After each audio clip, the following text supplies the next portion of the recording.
Hi, I'm Srijan. I am one of the chapter coordinators of Asha Seattle chapter. Today we have Mr. Harshavardhan here. He is a IT and social networking activist, primarily based in Mumbai. He has IIT POI alumni, and in 2003 he actually gave up his mainstream job and delved full time to work with economically underprivileged people in rural villages of India. His primary focus is using information technology in villages and how to bring about social economic change using IT as a tool to empower people, to empower youth leadership. Harsha is also a Asha Fellow, and he's visiting many Asha chapters in United States right now. And he's actually also leading one of the initiatives, Asha initiatives, which is called India 700K. I'm into IT and social networking activism, as Srijan said. I have been active since last 6 years. My idea has been using IT in backward areas to solve the social issues there.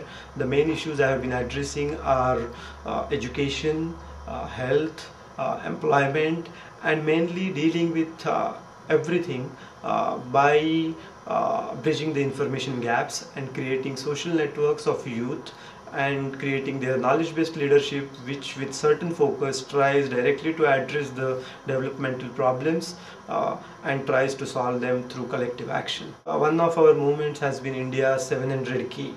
India 700K is about creating information base in every village, which gives sort of mirror image of that village problems. Once we have that mirror image, it's a lot easier to address the problems.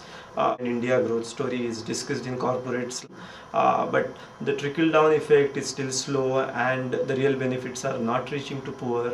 And I mean, we can afford to have something like National Rural Employment Guarantee, where we have huge funds to create some meaningful infrastructure in villages and also give employment to people. And that kind of infrastructure in long run is going to help our agriculture to grow. But such an ambitious scheme of Indian government is paralyzed because there is no information exchange absolutely between people and government. So how do you do that?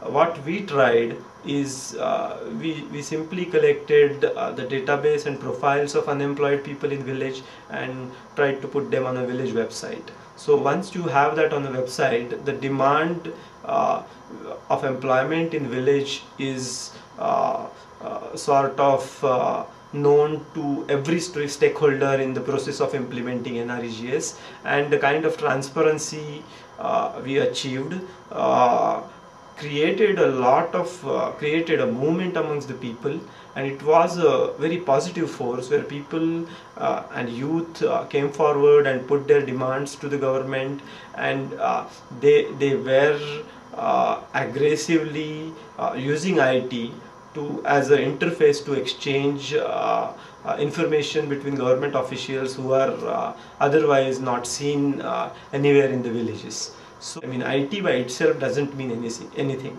So, it has to be a leadership in village which is based on knowledge, which knows what sort of set of relationships they should have with their surroundings, come out in open and tackle their problems aggressively. So that is what we are trying to achieve. In education, what we tried is we linked IT literacy to very basic social issues. So IT wasn't seen as something out of context. To use the jargon, we call it social processes software, which creates a database and unearths a problem and connects the villagers or the backward people to the outside world is very necessary. NRIs have a big role to play in social development in India. They are not only required to invest the money, but they can use their knowledge to catalyze the socio-economic change, as we call it in Asha. The youth leadership amongst NRIs and people who are keen on what's happening on the grounds in India can leverage their brand of being NRI and try to manage the change.